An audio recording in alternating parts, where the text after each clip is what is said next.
The Wyoming wind cut through Clara McKenzie's thin coat like a knife as she stood outside the imposing gates of the Steele ranch, her heart hammering against her ribs. The November sky hung heavy with the promise of snow, and the mountains in the distance looked like jagged teeth ready to devour anyone foolish enough to venture too close. She pulled her father's old hat lower over her cropped hair, grateful for the shadows it cast across her bruised face. "How you sure about this, boy?" The grizzled stagecoach driver squinted down at her from his perch, tobacco juice staining his gray beard. "Jackson Steele ain't known for his kindness to drifters. Last 3 hands he hired didn't make it 2 weeks before they hightailed it out of here." Clara shouldered her meager possessions, a worn canvas bag containing her few belongings and her father's old Colt revolver, and nodded with more confidence than she felt. "I can handle whatever work needs doing, sir. I'm not afraid of hard labor." The driver shook his head and spat into the dust. "It ain't the work that breaks him, son. It's the man himself. Cold as winter iron, that one. Lost his family to the Sioux some years back, and ain't been the same since." He gathered his reins. "But if you're set on it, the main house is straight down that road. God help you." As the stagecoach rumbled away, Clara was left alone with the vast expanse of the Steele ranch stretching before her. Rolling hills covered in brown grass extended to the horizon, dotted with cattle that looked like dark specks against the pale landscape. The ranch buildings, a large main house, several barns, and a bunkhouse, sat in a valley sheltered by cottonwood trees, their bare branches reaching toward the gray sky like gnarled fingers. Clara started walking, her boots crunching on the frozen ground. With each step she reminded herself why she was here. The purple bruises on her ribs, hidden beneath her loose shirt, were testament to what awaited her if she returned to her husband Thomas. The man she'd married in desperation after her father's death had revealed his true nature within weeks of their wedding, a nature that involved his fists and her face whenever he'd been drinking, which was most nights. 3 weeks ago, when Thomas had struck her so hard she'd seen stars, Clara had made her decision. She'd cut her long auburn hair with kitchen shears, stolen his dead brother's clothes, and fled into the night with what little money she could find. The bruise on her cheekbone had faded to a sickly yellow, but the memory of his rage still haunted her dreams. A dog's bark echoed across the ranch yard as she approached the main house, a 2-story structure built from logs and stone that looked like it could weather any storm the territory might throw at it. Smoke rose from the chimney, and warm light glowed in the windows, but there was something unwelcoming about the place, as if it held secrets behind its solid walls. Before Clara could knock, the front door swung open, and she found herself face to face with the man who would determine her fate. Jackson Steele was not what she had expected. Tall and broad-shouldered, with dark hair showing threads of gray at the temples, he possessed the kind of commanding presence that seemed to fill the doorway. His eyes were the color of storm clouds, and they fixed on her with an intensity that made her want to step backward. A jagged scar ran from his left temple to his jaw, a souvenir, she guessed, from whatever tragedy had shaped him. "You the one looking for work?" His voice was deep and rough, like gravel under wagon wheels. Clara straightened her shoulders and met his gaze. "Yes, sir. Name's Clara McKenzie. I can handle horses, cattle, and any other ranch work you need done." Steele's eyes swept over her slight frame with obvious skepticism. "You look like a strong wind would blow you to Kansas, boy. What makes you think you can handle the work here when grown men have quit after a week?" "I'm stronger than I look, Mr. Steele, and I need the work." Clara kept her voice low and steady, though her palms were sweating despite the cold. "I won't quit on you, sir, you have my word." For a long moment Steele studied her face, and Clara held her breath, praying he wouldn't see through her disguise. Finally, he stepped aside and gestured her into the house. The interior was sparse but well built, with heavy wooden furniture, and a massive stone fireplace that dominated the main room. Animal pelts covered the floor, and the walls were bare, except for a rifle mounted above the mantelpiece. Everything was clean and orderly, but there was no warmth here beyond what the fire provided. "Sit," Steele commanded, pointing to a chair near the fireplace. Clara perched on the edge of the seat, ready to bolt if necessary. Steele settled into the chair across from her, his eyes never leaving her face. "I'll be straight with you, Mackenzie. I'm a hard man to work for. I expect my hands up before dawn and working until the job's done, no matter how long that takes. I don't tolerate laziness, drinking, or disrespect. The pay is $30 a month plus room and board. You'll bunk with the other hands and eat what Cookie serves when he serves it." Clara nodded eagerly. $30 was more than she'd ever seen at one time. "That sounds fair, sir. Furthermore," Steele continued, his voice dropping to a dangerous growl. "This ranch has enemies. Cattle rustlers, claim jumpers, and Sioux war parties that don't respect property lines. If you work for me, you might find yourself in situations that require more than just ranch skills. Can you handle a gun?" Clara thought of her father's Colt, safely hidden in her bag. "Yes, sir.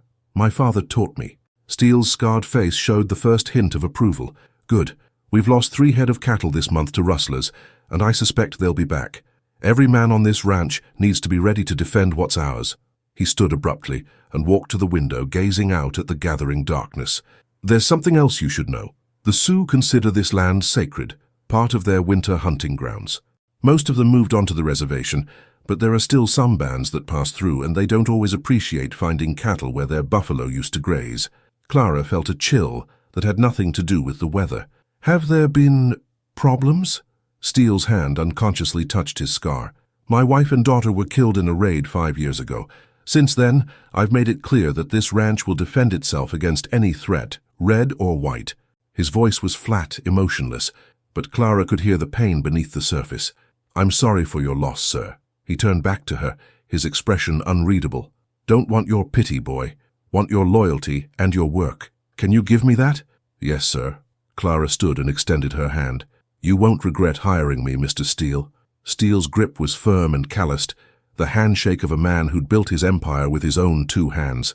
"We'll see about that, Mackenzie. Report to the bunkhouse. Cookie will show you around and get you settled. Work starts at 5 tomorrow morning."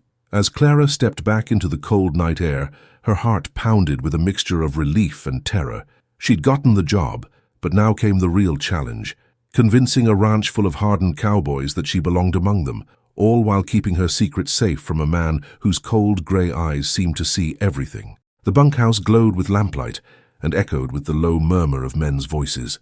Clara took a deep breath, squared her shoulders, and walked toward her new life, praying it wouldn't be her last mistake. The bunkhouse fell silent as Clara pushed through the door, 8 pairs of eyes turning to scrutinize the newcomer.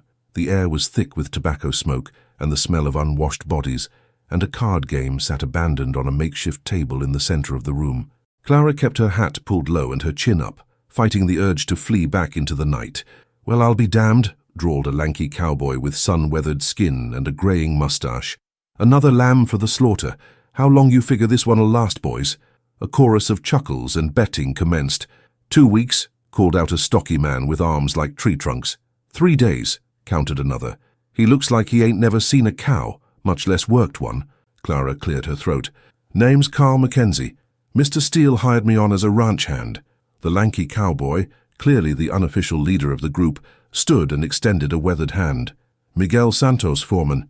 Welcome to paradise, Mackenzie." His grip was testing, firm enough to crush bones if he chose to. Clara squeezed back with all her strength, grateful for the calluses she'd earned, helping her father work their small farm years ago. Miguel's eyebrows rose slightly in approval. "Well, at least you got some grip to you. Boys, meet our newest member. That there's Cookie." He pointed to an elderly man with a white beard and kind eyes. "He keeps us fed. Big Jim handles the horses. Dusty and Jake work cattle. Pete fixes anything that breaks, and Tommy there is our youngest hand until you showed up." Tommy, a freckled boy who couldn't be more than 16, waved shyly from his bunk. Clara nodded to each man, noting their appraising looks and the subtle way they sized up her small frame. "Cookie, show the boy to his bunk and get him settled. Tomorrow's going to come early." Miguel settled back into his chair and picked up his cards. "Fair warning, Mackenzie. Steele ain't like other bosses. He expects miracles and don't tolerate excuses. You best be ready to prove yourself, or you'll be walking back to wherever you came from by week's end." Cookie, who despite his name was built more like a scarecrow than a cook, led Clara to an empty bunk near the back of the room. "Don't mind Miguel's bark, son. He's testing you, same as they all will. Steele's a hard man, but he's fair. Work hard, keep your mouth shut, and don't give nobody cause to complain, and you might just survive this place." Clara nodded gratefully and set her bag on the thin mattress. "What happened to the hands before me?" Cookie's expression darkened. "Last one was a kid from Kansas. Thought he was tougher than leather. Steele had him rounding up strays in a blizzard, and when the boy complained about the cold, Steele told him real quiet-like that his daughter used to play outside in weather twice as bad without whimpering. Kid packed up that very night." He shook his head. "One before that couldn't handle the way Steele talks about the Indians. Left after Steele tracked down some Sioux who'd been watering their horses at our creek and ran 'em off with rifle shots over their heads. Clara's stomach clenched. Does he hate all Indians? Hard to say what Steele hates and what he fears, son. But since his family was killed, he don't take chances with nothing. Can't say I blame him entirely, but it makes for a tense situation when you got Sioux hunting parties passing through regular-like. The next morning came faster than Clara had hoped. Miguel's rough voice cut through her exhausted sleep at 4:30, and by 5 she was stumbling through the pre-dawn darkness toward the main corral, her breath forming clouds in the frigid air. The other hands moved with the practiced efficiency of men who'd done this routine 1,000 times, but Clara felt clumsy and out of place. Jackson Steele emerged from the main house like a force of nature, already fully dressed and alert despite the early hour. He wore a heavy sheepskin coat and leather chaps, and his presence commanded immediate attention from every man present. "Mackenzie," he called out, his voice carrying easily across the yard, "you'll be working with Big Jim today, learning to handle the horses. After that, Miguel will put you on cattle detail." Clara nodded and hurried toward the horse wrangler, a massive man with gentle hands and an even gentler voice. "Easy does it, son," Big Jim murmured as he demonstrated how to approach the ranch's string of horses. "These animals can smell fear from a mile away, and they don't respect anyone who don't respect them first." The morning passed in a blur of activity. Clara discovered that her father's teachings about horses served her well, and she managed to saddle and handle the mounts without embarrassing herself completely. But when Miguel called her over to help move a herd of cattle to a new grazing area, her inexperience showed immediately. "Cattle ain't like horses, Mackenzie," Miguel explained as they rode out into the rangeland. "They got minds of their own, and they spook easy. Your job is to keep 'em moving in the right direction and watch for strays." What followed was 3 hours of the most challenging work Clara had ever attempted. The cattle seemed determined to scatter in every direction except where they were supposed to go. Her horse, sensing her uncertainty, became increasingly difficult to control. By the time they reached the new grazing area, Clara was exhausted, dirty, and nursing several rope burns on her palms. But she hadn't quit. As they rode back toward the ranch buildings, Miguel pulled up beside her. "You did better than I expected, Mackenzie. Still got a lot to learn, but you didn't give up when things got tough. That counts for something." Clara was about to respond when the sound of gunshots echoed across the valley. Miguel's expression went grim, and he spurred his horse toward the sound. "Stay close and keep your eyes open," he shouted over his shoulder. They crested a small hill to find Steele and 3 other ranch hands facing off with a group of 5 Sioux warriors on horseback. The Indians sat their painted ponies with natural grace, their faces painted for war, rifles held ready, but not yet aimed. The tension in the air was thick enough to cut with a knife. Steele sat his horse like a statue, his own rifle resting across his saddle, but not quite threatening. When he spoke, his voice carried clearly in the cold air, and Clara was surprised to hear him speaking in what sounded like broken Sioux. The lead warrior, a man with graying hair and a face marked by old battle scars, responded in English. "This land belongs to the spirits of our ancestors, white man. Your cattle drink from sacred waters." "This land belongs to me," Steele replied flatly. "I have papers from Washington. Take your spirits and find water elsewhere." The warrior's eyes flashed with anger, but before he could respond, one of the younger braves pointed at Clara and said something rapid in Sioux. The older man's gaze shifted to her, and Clara felt her blood turn to ice, as those dark eyes seemed to look straight through her disguise. The warrior spoke again, his voice thoughtful. "The young one with you, he has the look of one who runs from something. Perhaps he understands what it means to be hunted." Steele's head turned sharply toward Clara, his gray eyes narrowing with sudden suspicion. For a moment that seemed to stretch into eternity. Clara felt exposed under the combined scrutiny of both groups. Then Miguel spoke up, his voice steady. "Boss, we should be getting back. Cookie's got supper waiting." The spell broke. The Sioux leader nodded once to his warriors, and they wheeled their horses around, disappearing over the ridge as quickly and silently as they'd appeared. But as they rode away, Clara caught the older warrior's final words, spoken in English for their benefit. "Some secrets are harder to hide than others, white man, even from yourself." Steele watched them go, then turned his cold gaze back to Clara. "Interesting observation from our red friend. You have anything you want to tell me, Mackenzie?" Clara's heart hammered against her ribs, but she kept her voice steady. "No, sir. Just glad nobody got hurt." Steele studied her face for another long moment, then spurred his horse toward home. "We'll see about that," he muttered, but loud enough for Clara to hear. As they rode back in tense silence, Clara realized that her first day had presented challenges she hadn't anticipated. It wasn't just the physical demands of ranch work she needed to worry about. It was the growing suspicion in Jackson Steele's eyes and the unsettling feeling that the Sioux warrior had seen something in her that she'd hoped to keep hidden. The game was becoming more dangerous with each passing hour. 3 weeks into her masquerade, Clara had settled into the brutal rhythm of ranch life, but Jackson Steele's suspicion hung over her like a gathering storm. Each morning, she felt his grey eyes studying her as she worked, searching for cracks in her carefully constructed facade. The other hands had begun to accept Clara McKenzie as one of their own, but their boss remained unconvinced.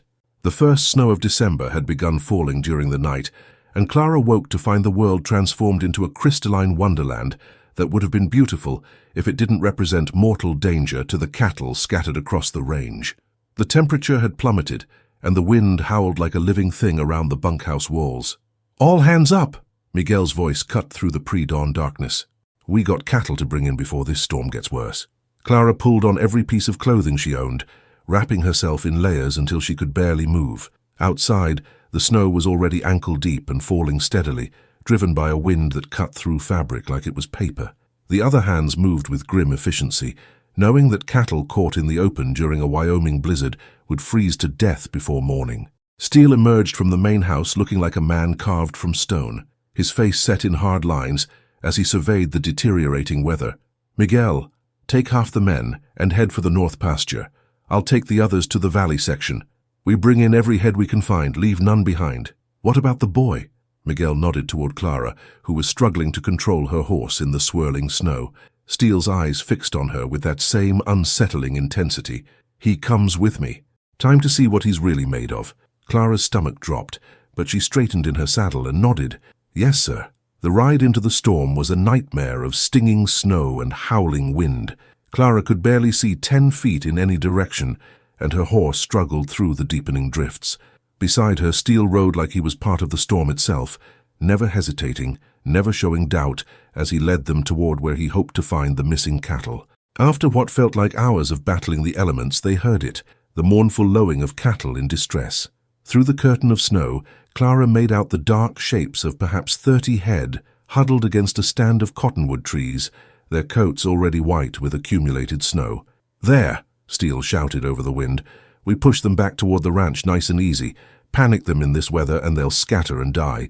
What followed was the most challenging work Clara had ever attempted. The cattle were reluctant to leave their sheltered position, and the deep snow made every step treacherous. Her horse slipped repeatedly, and more than once Clara thought they would both go down in a tangle of legs and snow, but gradually, working together with Steele and the other hands, they managed to get the herd moving. The journey back was a blur of cold, exhaustion, and determination. Clara's hands went numb despite her gloves, and her face felt like it was made of ice, but she kept pushing, kept working, driven by something deeper than mere survival. They were within sight of the ranch buildings when disaster struck. A sudden gust of wind spooked the lead steer, and the animal bolted sideways into a snow-filled gully. Without thinking, Clara spurred her horse after it, knowing that if they lost even one animal, it represented food and money the ranch couldn't afford to lose. The gully was deeper than she'd realized, and steeper. Her horse lost its footing on the icy slope, and Clara felt herself being thrown from the saddle. She hit the ground hard, her vision exploding into stars, and when she tried to stand, a sharp pain in her left ankle sent her crashing back into the snow. "Mackenzie!" Steele's voice seemed to come from very far away. Through the swirling snow, she saw him sliding down into the gully, his face showing the first genuine emotion she'd seen from him, concern. "I'm all right," Clara tried to say, but her voice came out as a whisper. The cold was seeping through her clothes, and she could feel herself starting to shiver uncontrollably. Steele knelt beside her, his hands surprisingly gentle as he checked her for injuries. "Can you move your legs?" Clara nodded, though the movement made her head spin. "Ankles twisted, but nothing's broken. We need to get you out of this storm." Steele's eyes swept the gully, then fixed on a dark opening in the rock wall about 20 yards away. "There's a cave over there. Can you make it if I help you?" With Steele's support, Clara managed to hobble through the snow to the cave entrance. It wasn't large, but it was deep enough to provide shelter from the wind, and most importantly, it was dry. Steele helped her settle against the back wall, then went back for their horses and the supplies they'd been carrying.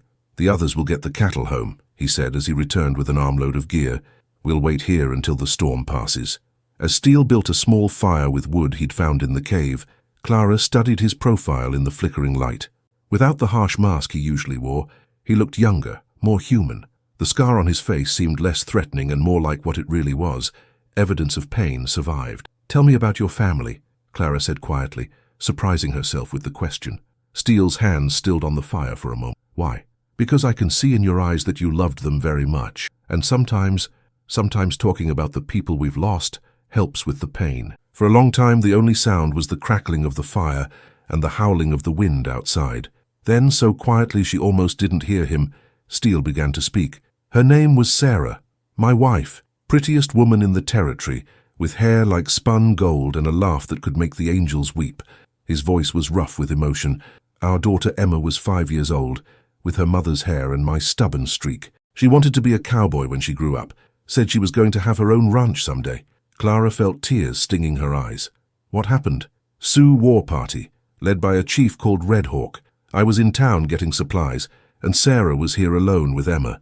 When I came back," his voice broke slightly, "they were both gone. House was burned. Found their bodies by the creek." "I'm so sorry," Clara whispered. Steele turned to look at her then, and in his eyes she saw such raw pain that it took her breath away. "That's why I can't let my guard down, Mackenzie. Why I can't trust. I failed to protect the two people who mattered most to me in this world. I won't fail again." The firelight flickered across his scarred face, and Clara felt something shift inside her chest, a dangerous warmth that had nothing to do with the flames. This hard, cold man had revealed his deepest wound to her, and she found herself wanting to reach out, to offer comfort. Instead, she found herself telling him about her own loss. "My father died 2 years ago. Consumption. He was all the family I had left after my mother passed when I was little. The lies came easily now, mixed with just enough truth to make them believable. I've been drifting ever since, looking for a place to belong." Steele nodded slowly. "A man without family is like a tree without roots. The first strong wind can blow him down." They sat in comfortable silence for a while, watching the fire and listening to the storm rage outside. Clara was beginning to feel drowsy from the warmth when Steele spoke again. "There's something about you, Mackenzie, something that doesn't quite fit." His eyes were alert again, studying her face. "You handle yourself well enough, but you're not what you seem. That Sioux chief saw it too." Clara's heart began to race. "I don't know what you mean, sir. Your hands are soft for a drifter who's been working ranches. Your voice never quite settled into the deeper register most boys your age have, and the way you move, there's something almost delicate about it. Like you're trying not to take up too much space." Clara forced herself to meet his gaze steadily. "I'm smaller than most men, Mr. Steele. Always have been. Makes me careful, I suppose." Steele continued to study her for a long moment, then nodded slowly. "Maybe so, but I've learned to trust my instincts, and they're telling me there's more to Carl Mackenzie than meets the eye." Before Clara could respond, the sound of the wind outside began to diminish. Steele stood and walked to the cave entrance, peering out into the swirling snow. "Storm's starting to break. We should be able to make it back to the ranch before dark." As they prepared to leave their temporary shelter, Clara felt the weight of Steele's suspicions settling over her like a heavy blanket. How much longer could she maintain her disguise under his penetrating gaze? And more troubling still, how much longer could she ignore the growing attraction she felt toward this damaged, dangerous man? The ride back to the ranch was accomplished in silence, but Clara could feel Steele's eyes on her constantly, as if he was trying to solve a puzzle that had been bothering him for weeks. When they finally reached the safety of the ranch buildings, Clara was relieved to escape to the bunkhouse and the uncomplicated company of the other hands. But she knew that her time was running out. Steele was too intelligent, too observant to be fooled much longer. Soon she would have to make a choice, reveal her secret and face the consequences, or flee into the winter wilderness and pray she could survive long enough to find sanctuary elsewhere. Neither option seemed likely to end well. The attack came at dawn on Christmas Eve, shattering the frozen silence with gunfire and war cries. Clara bolted upright in her bunk as bullets splintered the wooden walls of the bunkhouse, and Miguel's voice roared above the chaos. "Rustlers! Every man armed and ready!" Clara grabbed her father's Colt and scrambled for cover as the other hands returned fire through the windows. Outside she could see at least a dozen riders circling the ranch buildings, their faces hidden behind bandanas, as they drove off the prize breeding stock from the main corral. "They're taking the stallions!" Big Jim shouted, blood streaming from a graze on his forehead. "Without them horses, we're finished!" Through the gun smoke and confusion, Clara saw Jackson Steele emerge from the main house like an avenging spirit, his rifle spitting fire as he moved with deadly precision toward the Sioux stable. But he was outnumbered and exposed, and Clara watched in horror as two rustlers wheeled their horses toward him, clearly intending to cut him down. Without thinking, Clara burst from the bunkhouse and sprinted across the open ground, her Colt blazing. Her first shot took one rustler from his saddle, and her second sent the other's horse rearing in panic. But her momentum carried her too far into the open, and suddenly she found herself facing a third rustler, who had circled behind the buildings. The outlaw's gun was already drawn and aimed at her heart when Steele's rifle cracked from somewhere behind her. The rustler toppled backward off his horse, but not before his finger tightened on the trigger. Clara felt the bullet tear through her shirt and graze her ribs, the impact spinning her around and sending her crashing to the frozen ground. The world went grey around the edges, and when her vision cleared, she found herself lying in the snow with Jackson Steele kneeling over her, his hands already working to examine her wound. His face was pale with concern, and there was something in his eyes she'd never seen before. Fear. "Easy, son," he murmured, his voice unusually gentle. "Let me see how bad it is." Clara tried to push his hands away, suddenly aware of how dangerous this situation had become. "I'm fine, Mr. Steele. Just a scratch." But Steele was already pulling aside her torn shirt to examine the bullet's path, and Clara realized with growing horror that there was no way to stop him from discovering what lay beneath the loose fabric. She tried to roll away, but pain flared through her side and Steele's strong hands held her still. "Don't move, you'll make it worse." Steele's words died in his throat as his fingers encountered the binding wrapped around Clara's chest. For a moment that seemed to stretch into eternity, neither of them moved. Then very slowly Steele's hands stilled, and his grey eyes lifted to meet hers. The look on his face was unreadable: surprise, anger, and something else Clara couldn't identify. Around them, the sounds of the gun battle were fading as the rustlers retreated with their stolen horses, but Clara barely heard the celebration of the ranch hands. All she could see was the cold judgment in Jackson Steele's eyes. "Everyone back to the bunkhouse," Steele called out, his voice carrying absolute authority. "Tend to your wounds and reload your weapons. Miguel, post guards around the perimeter." His gaze never left Clara's face. "Mackenzie and I need to have a private conversation." Clara's heart hammered as Steele helped her to her feet, his grip firm but not rough. He guided her toward the main house, and she could feel the curious stares of the other hands following them. Whatever was about to happen, she knew her masquerade was over. Inside the house, Steele gestured for her to sit by the fire while he retrieved a bottle of whiskey and some clean cloth from a cabinet. His movements were controlled, methodical, but Clara could sense the tension radiating from him like heat from a forge. "Let me see the wound," he said quietly. Clara shook her head, pulling her torn shirt closed. "I can tend to it myself." "Like hell you can." Steele's voice was soft, but there was steel beneath it. "You've been lying to me for weeks, and I want answers. But first I'm going to make sure you don't bleed to death in my parlor." Clara stared at him for a long moment, then slowly let her hands fall away from her shirt. There was no point in pretending anymore. With careful movements, she unwound the binding that had hidden her feminine curves, wincing as the motion pulled at her injured ribs. Steele's face remained impassive as he cleaned and bandaged the bullet graze, but Clara could see his jaw working as he processed this revelation. When he finished, he sat back on his heels and fixed her with those penetrating grey eyes. "What's your real name?" "Clara. Clara McKenzie." Her voice came out as barely a whisper. "And why are you here, masquerading as a man on my ranch?" Clara took a shaky breath, knowing that everything depended on what she said next. "I'm running from my husband. He used to beat me. When I couldn't take it anymore, I cut my hair and left.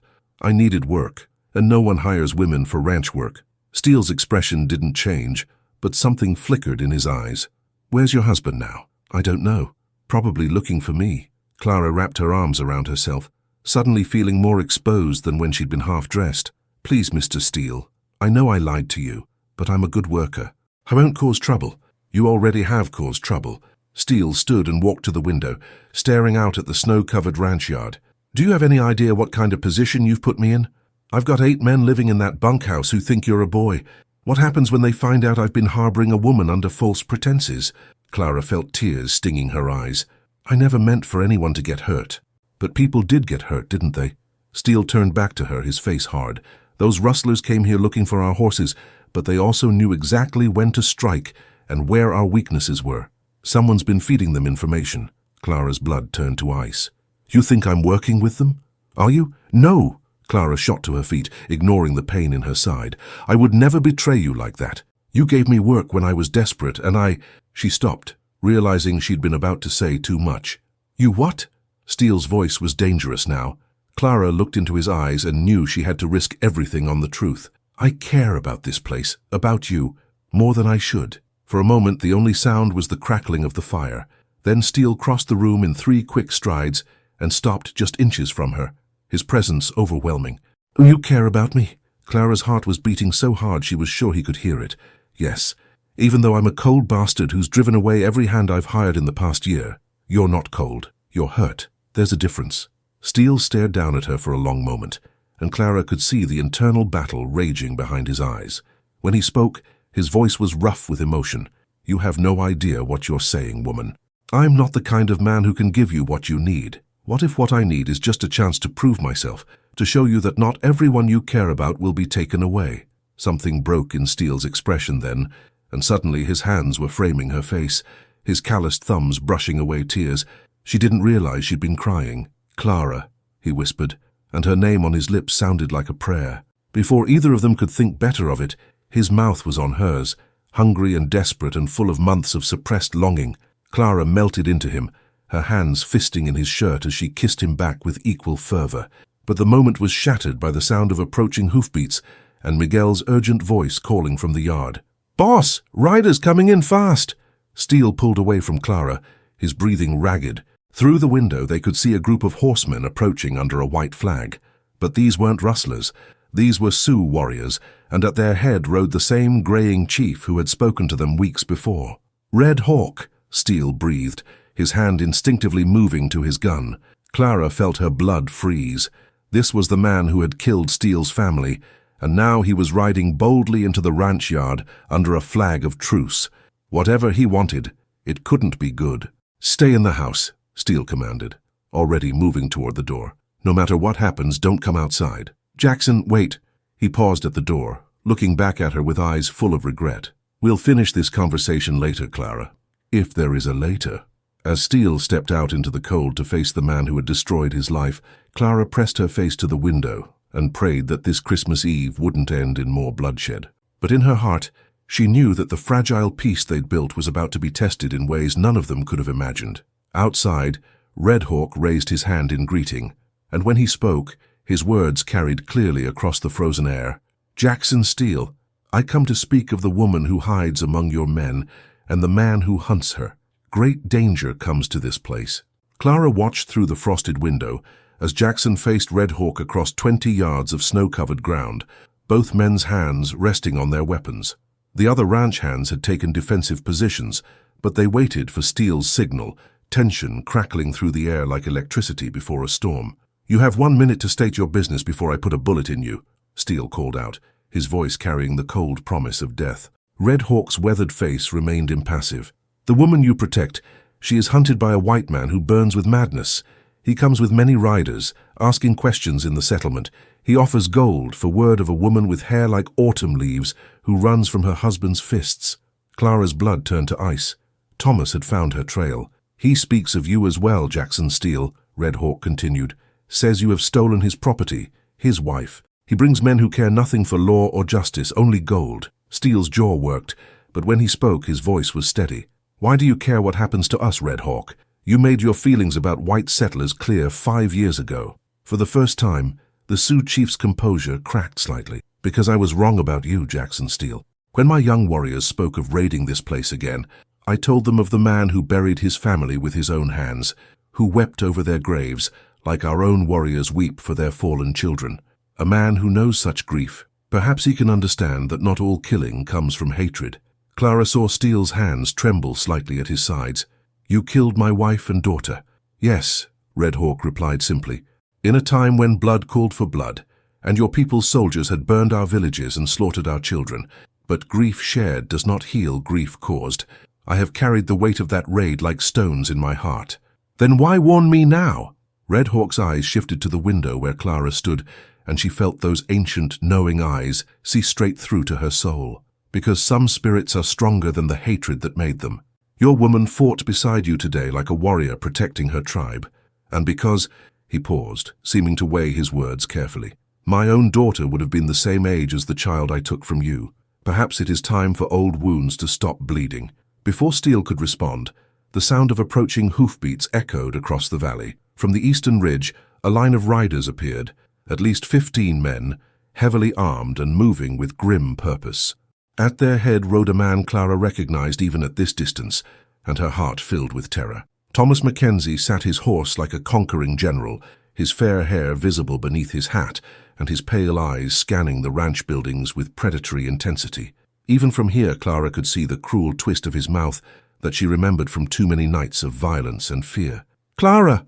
Thomas's voice boomed across the valley, amplified by the cold air. "I know you're here, wife. Come out and face your husband like a proper woman." Steele turned sharply toward the house, his face a mask of controlled fury. But before he could move, Clara was already stepping out onto the porch, her chin raised and her father's Colt strapped to her hip. "Let her go, Steele," Thomas called out, spurring his horse closer. "That woman is my legal property, and I'm taking her home where she belongs." "Like hell you are," Steele growled, moving to stand between Thomas and the porch. "Clara stays here." Thomas's laugh was ugly, filled with malice. "Clara, so the whore finally told you her real name. Did she also tell you she's a married woman, that she belongs to me under the law?" "The only thing that belongs to you," Clara called out, her voice carrying clearly across the yard, "is the beating you're about to receive if you don't turn around and ride away." Thomas's face darkened with rage. "You forget yourself, woman. I'll teach you proper respect when I get you home." "She's not going anywhere with you," Steele said, his hand dropping to his gun. "Ride away now and I'll let you live." "You think you can threaten me?" Thomas gestured to his men, who spread out in a semicircle around the ranch buildings. "I've got 15 guns against your handful of cowhands. Hand over my property, and maybe I won't burn this place to the ground." It was Red Hawk who broke the standoff. The Sioux chief urged his horse forward, positioning himself between the two groups. "Thomas McKenzie," he said, his voice carrying ancient authority, "you are not welcome on this land. Leave now and we will not follow." Thomas's eyes widened as he took in the presence of the Sioux warriors. "Indians? Steele, you're harboring savages along with my wife?" "These savages have more honor than you ever will," Steele replied coldly. Clara felt something shift inside her chest, a certainty that had been building for weeks, finally crystallizing into resolve. She stepped down from the porch, walking past Steele despite his sharp intake of breath. "Thomas," she called out, her voice steady and strong. "You want to settle this? Then settle it like a man. Just you and me, no guns, no hired killers. If you can beat me in a fair fight, I'll come with you. But if I win, you ride away and never come back." Thomas's cruel smile widened. "You always were too stupid for your own good, Clara. I'll enjoy reminding you of your place." He dismounted and handed his gun belt to one of his men, rolling up his sleeves as he swaggered forward. Clara could see the anticipation in his eyes. He'd beaten her so many times before, he had no doubt about the outcome. But Clara was no longer the frightened girl who had fled into the night 3 months ago. Ranch work had strengthened her body, and more importantly, the care and respect she'd found here had strengthened her spirit. As Thomas approached with his fists raised, she felt no fear, only a cold determination to end this chapter of her life forever. Thomas swung first, a vicious haymaker aimed at her head, but Clara had learned to move with the quick reflexes of someone who worked with half-wild horses and unpredictable cattle. She ducked under his punch and drove her fist into his solar plexus with all the strength she'd gained from months of hard labor. Thomas doubled over, gasping, and Clara followed up with a knee to his face that sent him staggering backward, blood streaming from his nose. Around the yard, she could hear the surprised murmurs of the watching men. This wasn't the outcome anyone had expected. "You little bitch," Thomas snarled, wiping blood from his mouth. "I'll make you pay for that." He charged her like a bull, trying to use his superior size and weight to overwhelm her. But Clara sidestepped at the last moment, and Thomas crashed face first into the frozen ground. Before he could recover, Clara was on him, pressing her knee into his back and twisting his arm behind him in a hold Miguel had taught her for subduing cattle. "Give up, Thomas," she panted. "It's over." "Never," Thomas growled, and with a surge of desperate strength, he threw her off and scrambled to his feet. His hand went to a hidden knife at his belt, and Clara realized with horror that he'd never intended to fight fair. But before Thomas could draw the blade, Steele's Colt was in his hand, the barrel pressed against Thomas's temple. "I wouldn't," Steele said conversationally. "The lady won fair and square." Thomas's face went white, but his hand remained on the knife handle. "She's my wife. The law, Red Hawk interrupted, riding closer, says nothing about dead men's property, and you will be dead if you do not honor the agreement you made." For a tense moment Thomas stood frozen, clearly calculating his chances. Then his shoulders sagged in defeat and his hand fell away from the knife. "This isn't over, Clara. I'll find you again." "No," Clara said quietly. "You won't. Because if you ever come near me again, these men will kill you, and I'll help them do it." Thomas looked around the circle of hostile faces, ranch hands, Sioux warriors, and most intimidating of all, Jackson Steele, with murder in his gray eyes. Whatever he saw there convinced him that discretion was the better part of valor. "Mount up," he called to his men, his voice thick with humiliation. "We're leaving." As Thomas and his hired guns rode away into the gathering twilight, Clara felt a weight she'd carried for years finally lift from her shoulders. She was free, truly free for the first time since her father's death. Steele holstered his gun and turned to Red Hawk, who sat his horse with quiet dignity. For a long moment, the two men studied each other, years of hatred and grief hanging between them like a bridge neither had dared to cross. "My debt to you is paid," Red Hawk said finally. "Perhaps now we can speak of peace instead of war." Steele nodded slowly. "The creek that runs through my land. Your people are welcome to water their horses there, but no hunting on ranch property and no taking of cattle." "Agreed." Red Hawk raised his hand in salute. "May your woman bring you the happiness that war stole from both our peoples." As the Sioux warriors rode away into the purple twilight, Clara found herself alone with Steele in the ranch yard. The other hands had tactfully withdrawn to the bunkhouse, leaving them to sort out the momentous changes that had occurred. "So," Steele said quietly, "Clara McKenzie." "So," Clara replied, suddenly feeling shy. "Jackson Steele." He moved closer, his eyes soft in the fading light. "I suppose this means you'll be wanting different sleeping arrangements." Clara felt her cheeks heat. "That depends. Are you offering?" "I'm offering whatever you want," Steele said seriously. "A job as my ranch foreman, because you've earned it. A place to stay for as long as you need it, or—" He paused, seeming to gather his courage.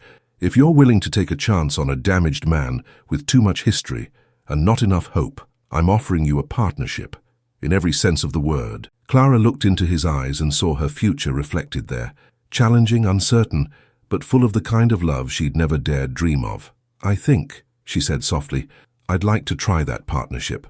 When Steele kissed her this time, it was under a sky full of stars, and with the promise of tomorrow spreading before them like an uncharted territory. Behind them, smoke rose from the bunkhouse chimney, and Clara could hear the easy laughter of men who had become her family. She'd come to the Steele ranch running from her past, disguised and desperate. Now she stood as herself, Clara McKenzie, woman, ranch hand, and partner, to a man who'd learned that healing was possible, even for the deepest wounds. The Wyoming wind still cut cold across the valley, but it no longer felt like an enemy. It felt like the breath of a new beginning, carrying with it the scent of snow and pine, and the promise that sometimes the most broken people could make each other whole. In the distance, a coyote howled at the rising moon, and Clara smiled as she listened to its wild song. She'd found her place at last, in a land as harsh and beautiful as the man who stood beside her, ready to face whatever challenges the frontier might bring, together.